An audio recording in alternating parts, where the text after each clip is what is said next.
ان کے تین سوال ہیں کہ شیعہ سنیوں کی اذان الگ کیوں ہے اور کس کی اذان ٹھیک ہے۔ دیکھو جی، جو شیعہ اذان دیتے ہیں اس میں کچھ اضافی چیزیں انہوں نے جوڑ لی ہیں اپنی طرف سے، وہ لفظ میرے یاد نہیں آ رہے۔ تو جو صحیح اذان ہے وہ تو اہل سنت والجماعت کی ہے جو ہمارے ہاں دی جاتی ہے۔ یہ جو مشہور ہے نا کہ الصلاۃ من النوم، حضرت عمر نے جوڑا، یہ بات بھی غلط ہے۔ بخاری شریف میں حدیث ہے کہ نبی اکرم صلی اللہ علیہ وسلم تلقین کرتے تھے کہ اس میں اذان میں یہ بات جملہ ضرور دہرایا کرو کہ نیند سے نماز بہتر ہے۔ الصلاۃ من النوم، الصلاۃ خیر من النوم، تو یہ جو جملہ جڑا ہوا ہے یہ نبی اکرم صلی اللہ علیہ وسلم کا جڑا ہوا ہے۔ تو اس لیے جو اہل سنت والجماعت کے لوگ اذان دیتے ہیں وہ نبی اکرم صلی اللہ علیہ وسلم سے ثابت ہے، وہی جماعت صحیح ہے۔ اور لاؤڈ اسپیکر پہ سوال کیا تو میرے نزدیک تو لاؤڈ اسپیکر پہ اذان نہیں دینی چاہیے، کیونکہ آپ دیکھ رہے ہیں فجر میں جب اذان ہوتی ہیں 4 بجے، کوئی بیمار ہے، کسی کے پیپر ہو بچے کے، کوئی دیر سے سویا ہو، آپ نے شور مچانا شروع کر دیا، اس کے باوجود بھی آپ کے 4-5 نمازی ہوتے ہیں۔ آپ معاشرے میں رہ رہے، جو نبی آپ کو منع کر کے گیا ہو کہ آپ نے بدبودار چیز کھا کے مسجد میں نہیں آنا، وہ کس طرح سے دین برداشت کر لے گا یہ بات کہ آپ لاؤڈ اسپیکر میں زور زور سے اذانیں دیں یا واز کریں؟ تو اس لیے جو لوگ نمازی ہیں، آج آپ دیکھ لو جو حالات ہیں یہاں، لاؤڈ اسپیکر آپ کے بند ہیں، اس کے بعد بھی جو نمازی ہیں ان کی ایک نماز بھی نہیں پتہ ہوتی، وہ ہر حال میں فجر میں پہنچتے ہیں۔ اس کا مطلب وہ ان لاؤڈ اسپیکروں کے محتاج نہیں ہیں، وہ محتاج ہیں اپنی اللہ کی کال کے، ان کے دل میں کال پڑتی ہے اللہ کی طرف سے، آ جاؤ حی علی الصلاۃ حی علی الفلاح، وہ یہاں اللہ کی طرف سے ان کے دل میں آتی ہے اور وہ مسجد پہنچ جاتے ہیں۔ ہاں جی، اقامت میں بھی حنفی اور اہل حدیث میں فرق ہے، کس کی اقامت ٹھیک ہے؟ اقامت میں حنفی اور اہل حدیث میں فرق ہے، اچھا تم مجھے پھنسواؤ گے مجھے لگ رہا ہے۔ کس کی اقامت ٹھیک ان کا سوال یہ ہے اہل حدیث اور حنفیوں کی اقامت میں فرق ہے، کس کی اقامت صحیح ہے؟ بھائی سنگل اقامت جو اہل حدیث دیتے ہیں وہ بالکل صحیح ہے، نبی اکرم صلی اللہ علیہ وسلم کی حدیث سے ثابت ہے۔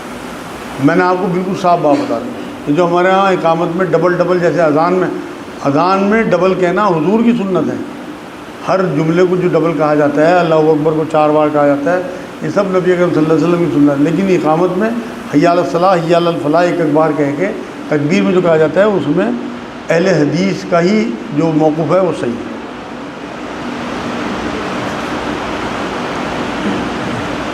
میں نے سنت طریقے سے داڑھی رکھی ہے، جہاں میری جاب لگی ہے وہ داڑھی نہیں رکھنے دے رہے ہیں، کیا کروں؟ ان کا سوال یہ ہے سنت طریقے سے داڑھی رکھی اور جہاں جاب لگی وہ داڑھی نہیں رکھنے دے رہے تو کیا کریں؟ بھائی آپ جاب چھوڑ دیں، میرے حساب سے تو آپ سنت کو زیادہ فالو کریں، لیکن ایسی کوئی اگر مجبوری ہو کہ آپ کو بہت مشکل سے جاب ملی ہو اور آگے جاب کا آپ کو اندیشہ ہو کہ نہیں مل پائے گی تو پھر آپ داڑھی چھوٹی کرا دیں۔ چھوٹی داڑھی بھی بہت ساری جماعتوں کے نزدیک جائز ہے اور حق ہے اسلام میں، تو چھوٹی داڑھی میں میرے خیال میں وہ کمپنی اعتراض نہیں کرے گی، تو اور آپ دوسری جاب ڈھونڈنا شروع کریں۔ آج وہ آپ کی داڑھی پہ انگلی اٹھا رہے ہیں، کل کو نماز پہ اٹھائیں گے، پرسوں وہ کسی اور بات پہ، اس سے بہتر یہ ہے کہ آپ اللہ رب العزت سے دعا کر کے دوسری جاب کی تلاش کریں۔ فی الحال آپ اپنی داڑھی کو تھوڑا چھوٹا کرا لیں آفس کے حساب سے، کیونکہ بہت سارے غیر مسلم بھی داڑھی رکھتے ہیں، چھوٹی داڑھی رکھتے ہیں، تو اس میں انہیں آپ کی داڑھی پہ اعتراض نہیں ہوگا انشاءاللہ۔ ایک بھائی کا سوال ہے کہ ان کے ابو 5 وقت کے نمازی ہیں، تسبیحات بھی پڑھتے ہیں، مگر امی کو ہمیں گالی دیتے ہیں۔ ان کا سوال یہ ہے ابو 5 وقت کے نمازی ہیں، تسبیحات پڑھتے ہیں، لیکن امی کو ہمیں بچوں کو سب کو گالیاں دیتے ہیں۔ آپ یقین کریں بہت زبردست پکڑ میں آئیں گے۔ نبی اکرم صلی اللہ علیہ وسلم کے پاس ایک معاملہ ایسا آیا، ایک صحابی نے آ کے بتایا کہ ایک بڑھیا ہے، بہت نمازیں تسبیحات پڑھتی ہے، لیکن اس کے پڑوسی اس کے شر سے محفوظ نہیں ہیں، گالیاں بکتی ہے انہیں اور بہت ان کے ساتھ جو ہے وہ لڑائی جھگڑا کرتی ہے۔ نبی اکرم صلی اللہ علیہ وسلم نے ایک دم یہ بات کہی کہ وہ دوزخی ہے۔ تو اس لیے اپنے ابو کو بھائی یا تو کسی طرح میرے پاس لے آؤ، اور یا کسی اور اپنے پاس کے عالم دین ہوں جو انہیں پیار سے سمجھا سکیں، جن کی وہ بات سن سکتے ہوں، مان سکتے ہوں، اللہ رسول کی حدیثیں سنا کے انہیں اللہ کے قریب کر سکیں، تو کیونکہ اس حدیث کی روح سے ان کی نمازیں اور ان کی تسبیحات منہ میں ماری جائیں گی اور وہ خدا نخواستہ اللہ نہ کرے دوزخ کی طرف نہ جا رہے ہیں، کیونکہ جس کا اخلاق اچھا نہیں ہے وہ ہم میں سے نہیں ہے، یہ بھی حدیث ہے۔ اگر وہ عبادات بھی کر رہا ہے اور فرعون والے کام کر رہے ہیں. آپ یہ دیکھو، میرے ایک استاد ہیں واصف علی واصف، ان کا انتقال ہو گیا. وہ یہ کہتے تھے کہ اگر تمہاری زندگی فرعون والی ہوگی تو تمہیں آخرت موسیٰ والی نہیں مل سکتی. تو اس لیے اگر موسیٰ کی آخرت چاہیے تو موسیٰ علیہ السلام والی حرکتیں اور ان کے عمل چاہیے. ایسا نہیں ہے کہ آپ چاہت سے ہی صرف موسیٰ علیہ السلام کے ساتھ یا حضور صلی اللہ علیہ وسلم کے ساتھ اٹھ جاؤ گے اور کام آپ کے ابو جہل والے اور عبداللہ بن ابی والے ہوں، منافق والے. بھائی کا سوال ہے، قرآن حافظ ہیں، وہ کہہ رہے ہیں کہ میں قرآن پڑھتا ہوں یا درود شریف زیادہ پڑھوں. ان کا سوال یہ ہے، کوئی حافظ ہیں وہ کہہ رہے ہیں کہ میں قرآن زیادہ پڑھوں یا درود زیادہ پڑھوں. بھائی اس طرح کے سوال جو ہے نا وہ مناسب نہیں ہوتے، کمپیئر نہیں کرنا چاہیے.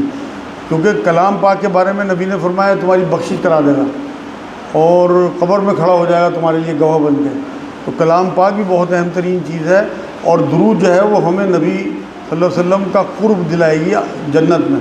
تو دونوں چیزیں ضروری ہیں، دونوں کا روٹین مان لیں کہ کچھ دیر قرآن پڑھیں اور کچھ دیر درود پڑھیں. کمپیئر نہ کریں، نہ اس میں یہ سوچیں کوئی چیز زیادہ ہلکی یا بھاری. ویسے تو جیسے اللہ کو ترجیح حاصل ہے نبی اکرم صلی اللہ علیہ وسلم پہ، ایسے ہی ان کے کلام کو بھی ترجیح حاصل ہے درود شریف.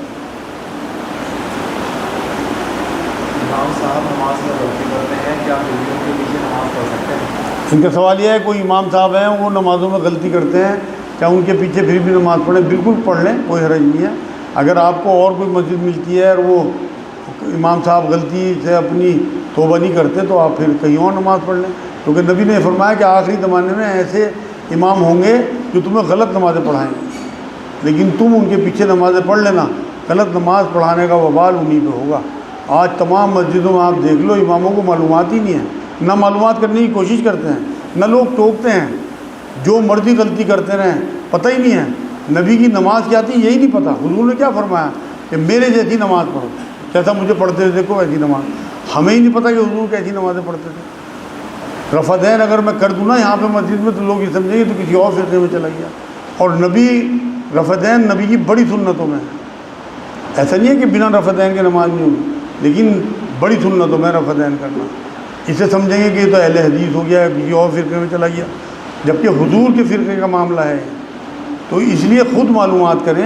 نبی اکرم صلی اللہ علیہ وسلم کی نمازوں کی کتابیں، خاص طور سے اہل حدیث حضرات کی کتاب لینا کہ حضور کی نماز، اس سے آپ لوگوں کو پتہ ہوگا کہ حضور کیسی نماز پڑھتے تھے. دیکھو ہمیں کسی فرقے سے نہیں جوڑنا، ہمیں اہل حدیث بھی نہیں بننا، ہمیں حنفی بھی نہیں بننا، ہمیں مسلمان رہنا ہے.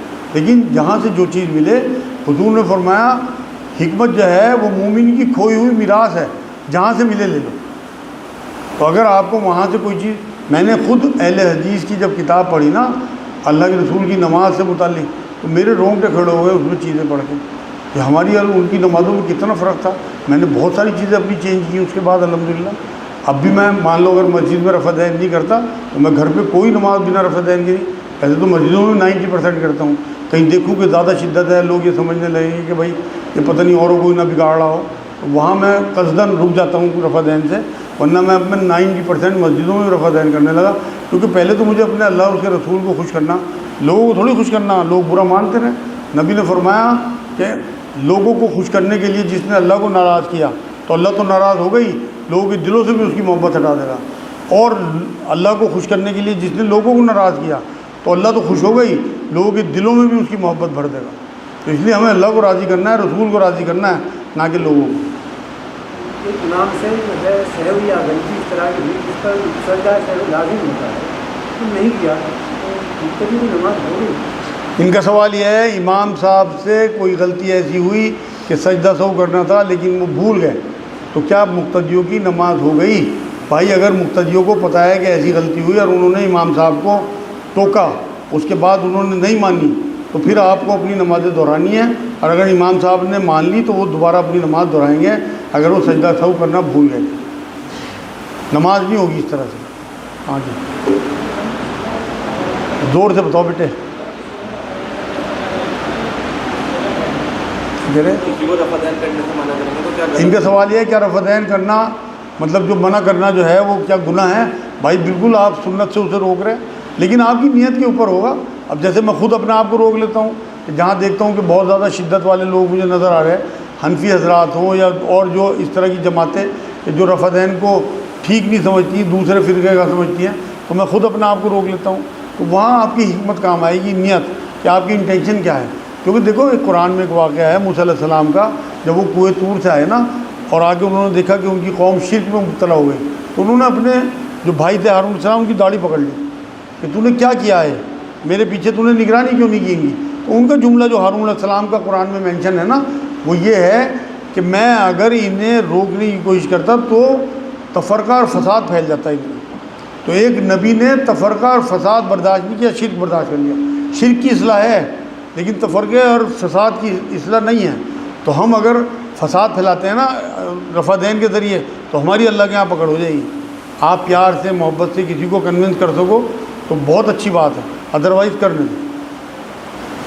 نماز کھڑی ہو گئی، نماز میں شامل ہو گئے، ایک رکعت پڑھی، دو رکعت پڑھی، دو رکعت میں یاد آ گیا کہ آپ کو نہیں ہے. کیا ہے؟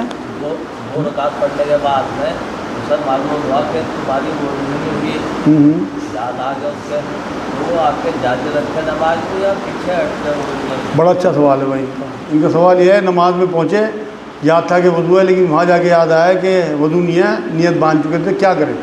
بھائی بالکل آپ جو ہیں نماز چھوڑ کے فوراً باہر نکلیں اور اشارے سے یا انگلی سے اشارہ کرتے ہوئے لوگوں کے آگے سے بھی نکلنے کی آپ کو اجازت ہے، نہیں تو چیزیں نکل جائیں، جا کے وضو کریں. آپ کو اس حالت میں جماعت میں کھڑے رہنے کا حکم نہیں ہے. جی کیا نمازی کے آگے سے 3 صف چھوڑ کر گزر سکتے ہیں؟ ان کا سوال یہ کیا نمازی کے آگے سے 3 صف چھوڑ کے گزر سکتے ہیں؟ بھائی جو بڑی مسجد ہیں ان میں یہی حکم ہے کہ 3 صف چھوڑ کے آپ نمازی کے آگے سے گزر جائیں، ورنہ سترہ رکھنے کا حکم ہے. سترہ جو ہے وہ ایک رکاوٹ کو کہتے ہیں. جہاں لوگ نماز پڑھ رہے ہوں اس کے آگے کوئی ایسی چیز آپ رکھ دیں کہ جو کوئی سامنے سے گزر سکے، کوئی کرسی یا سامان وغیرہ تو وہ گزر سکتا ہے. لیکن اگر کوئی سترہ نہ ہو تو 3 اصل میں اس میں حکمت یہ ہے کہ حکم یہ ہے کہ نماز میں آپ نے اپنے پیروں کی طرف دیکھنا ہے. جب آپ قیام میں ہیں پیروں کی طرف دیکھنے کے باوجود بھی آپ کی نظر کی حد جو ہے وہ تھوڑی زیادہ ہوتی ہے. پیروں پر نظر رکھنے کے باوجود بھی آپ ادھر ادھر کافی دور تک دیکھ پاتے ہیں، وہی حد ہے بس سامنے سے گزرنے کی. تو وہ 3 صف اسی لیے علماء دین نے طے کر دی کہ 3 صف کے بعد آدمی نکل سکتا ہے. ہاں جی اسی میں جڑا ہوا کوشچن ہے کہ کیا صرف کشن رکھ کے آگے نماز ہو سکتی ہے؟ کشن ان کا سوال یہ ہے کیا کشن رکھ کے نماز ہو سکتی ہے؟ نہیں بھائی وہ نہیں ہو سکتی. دیکھو سترہ کی مقدار نبی اکرم صلی اللہ علیہ وسلم نے بتا دی. سترہ کہتے ہیں رکاوٹ والی چیز جو آپ نے نماز کے آگے اپنے رکھ دیا سترہ، اس کی جو مقدار بتائی نا وہ حضور صلی اللہ علیہ وسلم نے اتنی بتائی جیسے آپ کی بیچ کی انگلی ہے کونی سے لے کے یہاں تک، تو یہ جو لگ بھگ 2 فٹ یا 3 فٹ جتنا ہی بنے گا نا اتنا سترہ ہونا چاہیے، اور اس کی موٹائی بھی آپ کی شہادت کی انگلی کی برابر ہو. اس سے اگر بڑی کوئی چیز ہو یا اس کے برابر ہو یا اتنی اونچائی کی ہو، کرسی ہو، پنکھا ہو، اسٹینڈ ہو، کوئی بھی چیز ہو تو اس سترے کا کام کرے گی، آپ آگے سے نکل سکتے ہو. لیکن تکیہ رکھ دیا اس کی تو اونچائی اتنی نہیں ہوتی جتنی میں نے آپ کو بتائی، تو پھر آپ جو ہے گناہ گار ہوں گے. اور نبی نے فرمایا اگر تجھے پتہ لگ جائے کہ نمازی کے آگے سے گزرنے کا کتنا بڑا عذاب ہے تو 40 سال بھی وہیں کھڑا رہے، آگے سے نہ گزرے. بھائی کا سوال ہے، انہوں نے آپ اولاد کو بنانے کے لیے بہت محنت کی، ہر اچھے برے کام کیے، اب وہ میری نہیں سنتے، تکلیف میں ہوتی. اب وہ میری نہیں سنتے، تکلیف میں ہوتی. میری نیک نہیں سنتے، میری نہیں سنتے. اچھا بچے، اچھا بڑا اہم سوال ہے. ابھی میری جیب میں ایک پرچی پڑی، کسی ماں نے اندر سے بھیجا، سوال یہی ہے کہ اولاد جو ہے وہ نہیں سنتی. اصل میں آپ اپنی آخرت بنائیں. اولاد کو اللہ رب العزت نے آپ کے لیے زندگی گزارنے کا ذریعہ بنا کے بھیجا. ہماری ساری دوڑ دھوپ اولاد کے لیے ہوتی ہے. قرآن میں اللہ نے کہا کہ تمہارے بیوی بچوں میں بعض تمہارے دشمن ہیں، اور 2-3 جگہ یہ بات کہی کہ مال اور اولاد تمہارے لیے فتنہ ہے. فتنہ کہتے ہیں آزمائش کو، مطلب تمہیں ان کے ذریعے آزماؤں گا میں. تو اولاد جو ہے وہ ایسی چیز ہے کہ آپ اس سے بہت زیادہ امید نہ باندھیں. اپنی امیدیں اللہ سے رکھیں، اپنی نمازیں درست رکھیں، اپنی کمائی حلال رکھیں. تو یہ لوگ جس طرح کے معاملے آج کل ہو رہے ہیں، اب مسلمانوں میں تو یہ کم ہیں.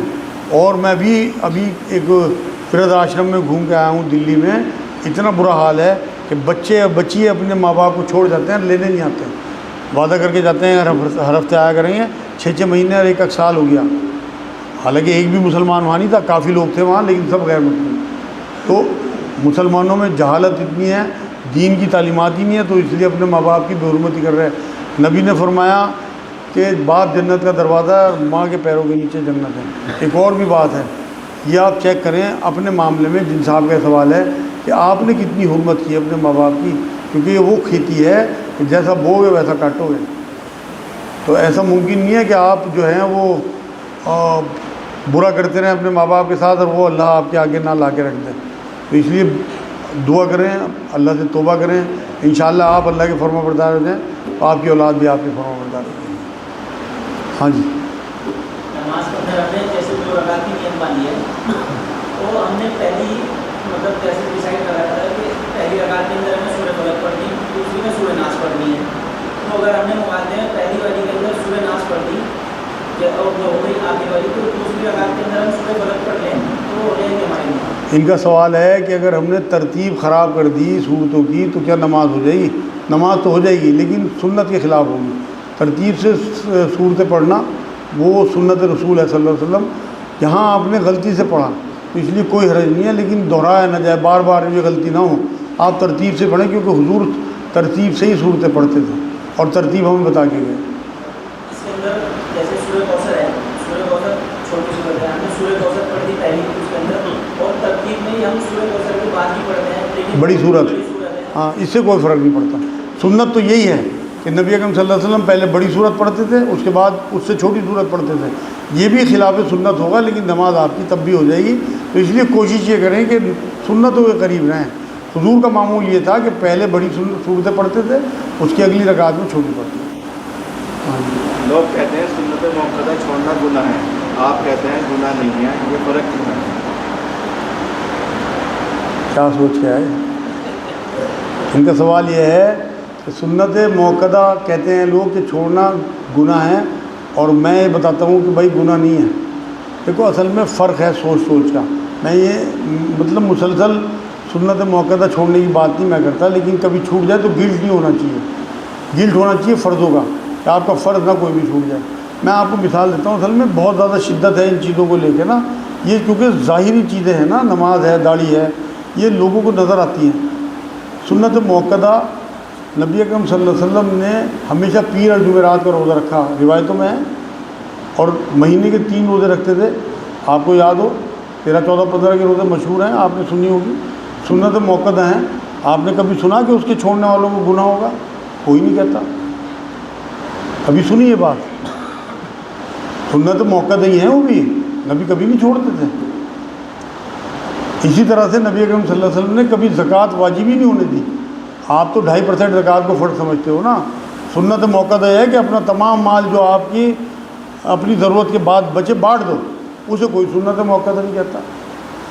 سارا زور جو ہے وہ ان سنتوں پہ ہے نمازوں کی، کیونکہ نظر آ رہی بھاگا دوڑی کا۔ میں منع نہیں کر رہا، حضور نے فرمایا 12 رکعت جو سنتیں ہیں یہ تمہیں انشاءاللہ تعالیٰ بہت فائدہ پہنچائیں گی، انعام ہے اللہ کا۔ لیکن کبھی اگر چھوٹ جائے نا تو آپ اندر گلٹ نہ کرو، کیونکہ یہ فرضوں کے برابر نہیں ہو سکتی۔ بالکل جیسے آپ کو کوئی گلٹ نہیں ہوتا جب آپ پیر اور جمعرات کا روزہ نہیں رکھتے، حکم تو حضور نے بتا دیا کہ میں رکھتا ہوں۔ اسی طرح سے آپ زکوٰۃ کا معاملہ ہے، لیکن وہاں کوئی گلٹ نہیں ہے کسی کو۔ یہاں لوگوں کی بہت زیادہ شدت ہے، اس لیے شدتوں سے بچنا ہے۔ میں یہ نہیں کہتا کہ نہ پڑھو، میں خود پڑھتا ہوں الحمدللہ، لیکن کبھی چھوٹ جائے تو مجھے کوئی افسوس نہیں ہوتا، کیونکہ میرے فرض پورے ہیں الحمدللہ۔ مطلب سال ہو گئے کوئی فرض میرا نہیں چھوٹا، سنتیں چھوٹ گئی کبھی تو مجھے کوئی گلٹ بھی نہیں ہوتا۔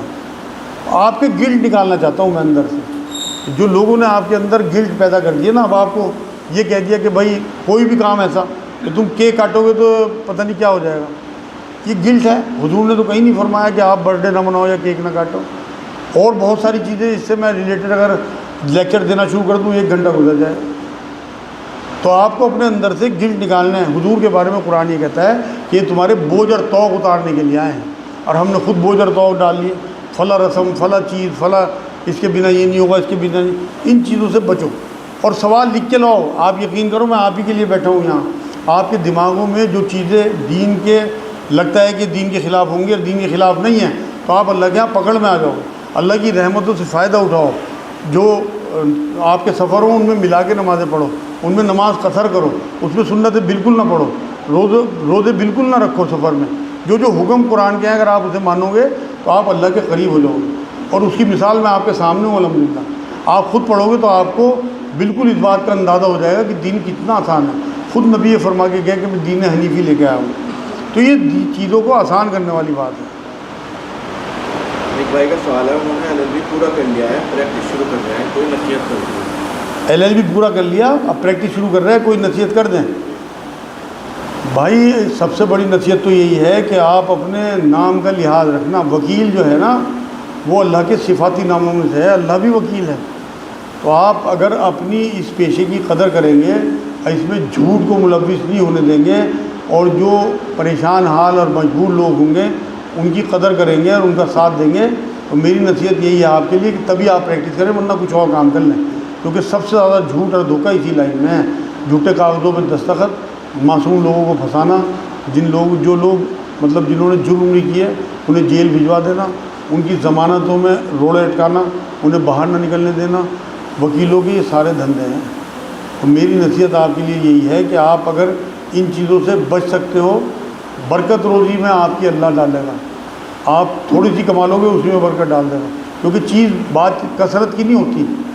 آپ اللہ سے برکت مانگا کرو، کثرت کی۔ آپ یہاں میرے پاس ایسے ایسے میرے دوست موجود ہیں، ایک مدرسے کے محتمم ہیں، ان کی تنخواہ اس ٹائم کم سے کم 20 سال پہلی بات بتا رہا 1300 روپے تھی، جب وہ وہاں ٹیچر تھے۔ محتمم تو اب بن گئے، وہ میرے دوست ہیں، زندہ ہیں الحمدللہ۔ میں ان کے جب گھر گیا نا، انہوں نے جب بتایا مجھے، گھر بھی کچا بالکل مٹی کا، اور ایسی وہاں سے خوشبو آ رہی تھی، آپ یقین کرو کچھ نہیں۔ اور وہ یہ کہہ رہے تھے کہ میرے 7 بچے ہیں، بیوی بیمار ہے، ان کی بیوی کی ڈیتھ بھی ہوئی تھی کچھ دنوں بعد سے، اور کہہ رہے تھے میں 1300 روپے کی میری تنخواہ ہے آج، مطلب اس سے سمجھ لو 13,000 ہو گئے ہوں گے 20 سال بعد، اور اس میں سے میں صدقہ بھی کرتا ہوں اللہ کے نام میں۔ 7 بچے ہی پال رہے تھے، بیمار بیوی بھی جھیل رہے تھے۔ تو جب برکت ڈالتا ہے اللہ تو پھر 1300 روپے کو 13 لاکھ کر دیتا ہے۔ حج ہو چکا ہے، ہم حج کو نہ جائیں، عمرے کو چلے جائیں، کیا ہمارا پورا ہو جائے گا؟ ان کا سوال یہ ہے، حج فرض ہو چکا، حج کو نہ جائیں، عمرے کو چلے جائیں، کیا عمرہ ہو جائے گا؟ عمرہ نفلی عبادت ہے، وہ تو ہو جائے گا، لیکن آپ اللہ کی پکڑ میں آئیں گے، کیونکہ آپ اپنی نفلوں کو ترجیح دے رہے ہیں اللہ کے فرضوں پہ۔ یہ بڑے گناہوں میں ہے۔ ایسا ہی ہے کہ آپ فجر کی نماز تو پڑھو نا، اور آگے 2 نفل پڑھنے لگو مسجد میں، تو دیکھو اللہ خوش ہوگا ناراض آپ سے؟ تو بالکل یہی کام کر رہے ہیں۔ کیا عزت کرنے کے لیے بزرگوں کے گھٹنے یا پیر چھونا ٹھیک ہے؟ ان کا سوال ہے کیا بزرگوں کی عزت کرنے کے لیے ان کے گھٹنے اور پیر چھونا ٹھیک ہے؟ بھائی بالکل سنت رسول کے خلاف ہے، اسلام کے خلاف ہے۔ اسلام میں بالکل پیر چھونے کی، گھٹنے چھونے کی کوئی اجازت نہیں ہے۔ اگر ہوتی تو سب سے پہلے نبی اکرم صلی اللہ علیہ وسلم اپنے گھٹنے چھونے کی اجازت دیتے۔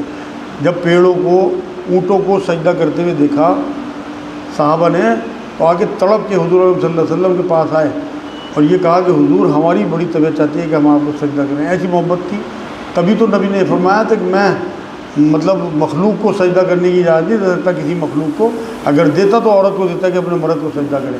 وہیں کا وہ جملہ ہے یہ۔ تو جب حضور نے پسند ہی نہیں کیا کہ میرے آنے پہ میرے صحابہ کھڑے بھی ہو جائیں، تو گوڈے چھونا اور پیر چھونا تو الگ بات ہے۔ بالکل عزت کرنا، بہت احترام کرنا، ادب کرنا بہت بڑی بات ہے۔ آپ ان کا سر پہ ہاتھ رکھواؤ، اپنے ان کا ہاتھ چومو، ان کا ماتھا چومو، بالکل یہ سب جائز ہے چیزیں، لیکن گوڈے چھونا، پیر چھونا یہ تو دوسروں کی روایتوں کی طرف جانے والی بات ہے۔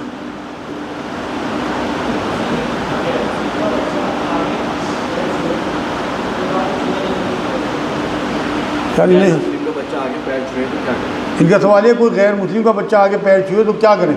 بھائی بالکل آپ اسے چھونے دیں اس ٹائم تو پیر، لیکن پیار سے بعد میں اسے سمجھا دیں، کیونکہ ان کا تو عقیدہ ہے۔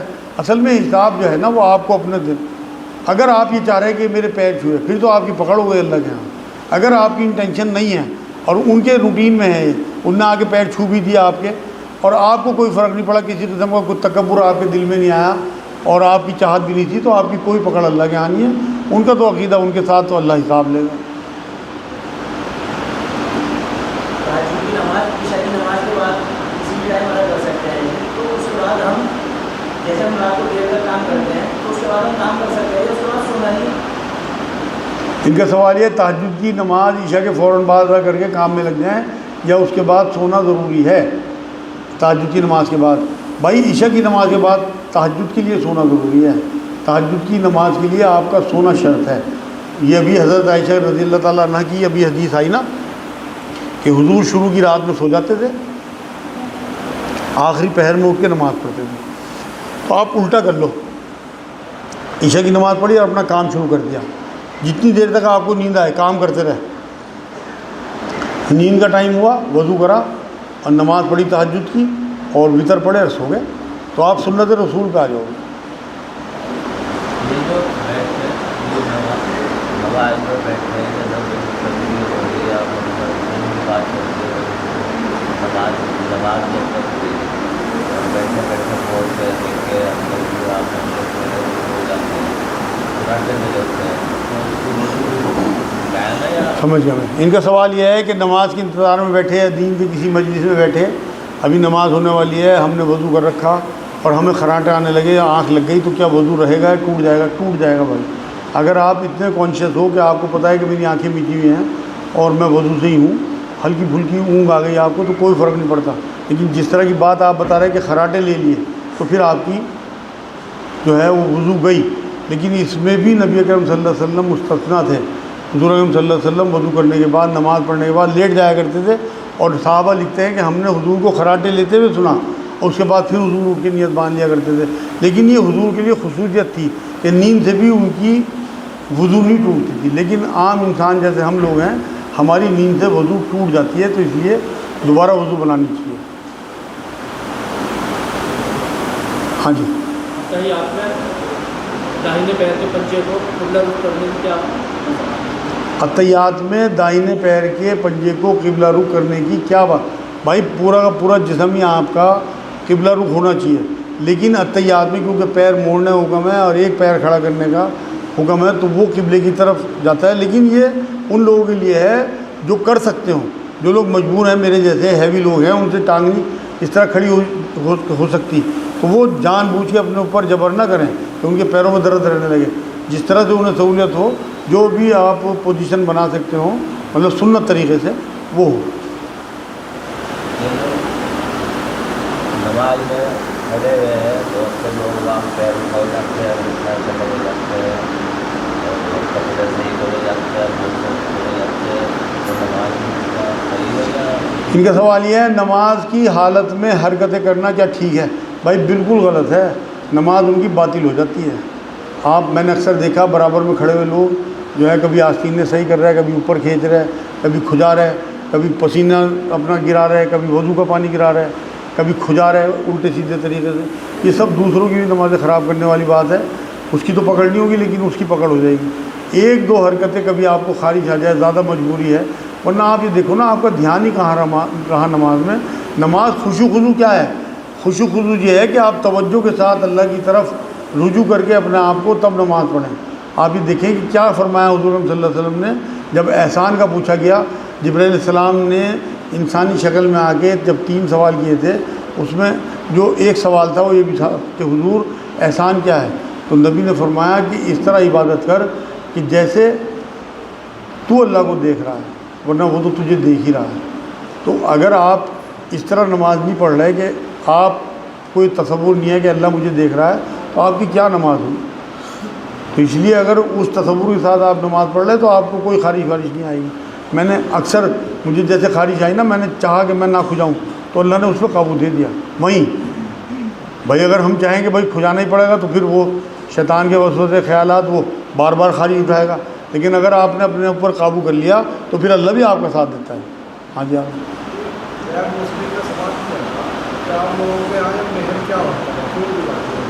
ان کا سوال یہ ہے کہ آپ لوگوں کے یہاں مہر کیا ہوتا ہے، کیوں دی جاتی ہے؟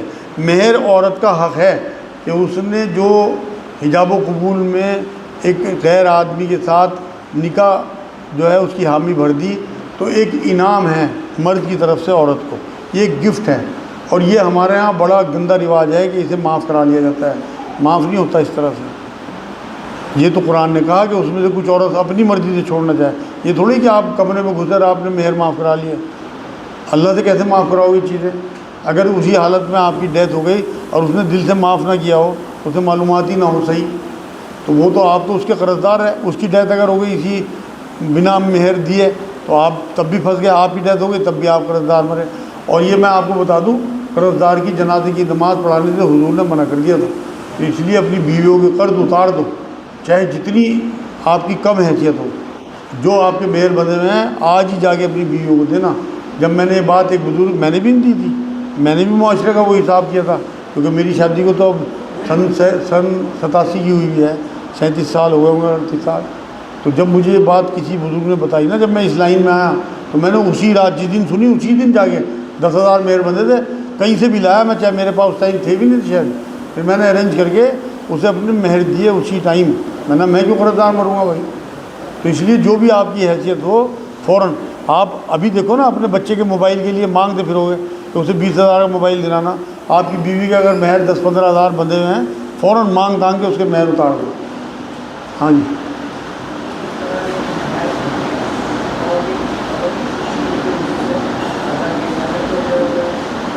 ان کا سوال ہے مہر جو بندے وہ کسی اور چیز سے ادا کیے جائیں، سونا وغیرہ. ہاں ان کا سوال یہ کوئی مہر بندے تو وہ ہم کسی اور چیز سے اگر وہ ادا کر دیں تو کیا وہ ادا ہو جائیں گے؟ جیسے 10,000 مہر بندے اور یہ 10,000 کا سونے کا زیور اسے دے دیں یا چاندی کا زیور دے دیں 10,000 کا، تو مہر بالکل ہو جائیں گے. تو آپ اس میں بلکہ مینشن کرا دیا کرو نکاح نامے میں کہ 10,000 روپے نقد یا ان کے برابر کا زیور یا کوئی واشنگ مشین یا فریج. مطلب میں نے ایکسپلین کر دیا کہ کوئی بھی چیز آپ مہر میں اسے دے سکتے ہو گفٹ. ہاں جی. ہیں ان کا سوال یہ ہے کیا مہر کی عوض میں عمرہ بھی کرا سکتے ہیں؟ اگر اس کی اجازت ہو، اگر وہ ایکسیپٹ کرتی ہے کہ ہاں مجھے مہر میں آپ عمرہ کرا دو تو بالکل کرا سکتے ہو. وہ مالک ہے نا اس پیسے کی.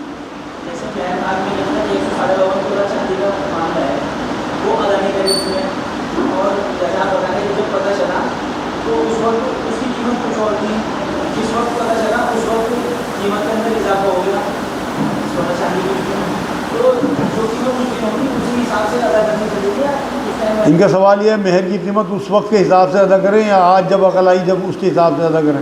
بھائی کوشش تو کریں فوراً تو وہی والی قیمت دے دیں جو طے ہوئی تھی اسی وقت کی. اب آپ کیلکولیشن کر لیں کیونکہ پھر آپ کو بیٹھ کے دیکھنا پڑے گا نا. اب 152 تولہ کی کیا قیمت ہے، اس کے بعد اپنی حیثیت کے حساب سے اس کا پورا کر دیں کیونکہ وہ قرض ہے آپ کے اوپر. کم سے کم وہ تو پورا کر ہی دیں پہلے جو 10,000 بنا تھا. ان کا سوال یہ مہر دینے کے لیے کیا گواہ ہونے ضروری ہے؟ نہیں بھائی، وہ تو آپ کی بیوی کا حق ہے. بیوی آپ کی، اس نے سب کچھ آپ کے اوپر سونپ دیا. اب آپ دیکھو نا وہ اتنا تو حق اس کا ہے کہ جو اس کا مہر بندے وہ آپ اسے دے دو. جو بچیے شادی سے پہلے اپنے آپ کو ہاتھ بھی نہیں لگانے دیتی، اگر کوئی چھونے بھی کوشش کرے اسے چپل دکھاتی ہیں، وہ اللہ رسول کے نام پہ آپ کو بستر پہ آگے بیٹھ جائیں، ان کا حق بھی آپ ادا نہ کرو، وہ معاف کرا لو. یہ کہاں کی مردانگی ہے یار؟ بالکل آپ کوئی گواہ کی ضرورت نہیں. آپ دل سے اللہ کو گواہ بنا کے، سب سے بڑا تو گواہ اللہ ہے، وہ ہے شہادت دینے والا کہ آپ نے مہر ادا کر دی.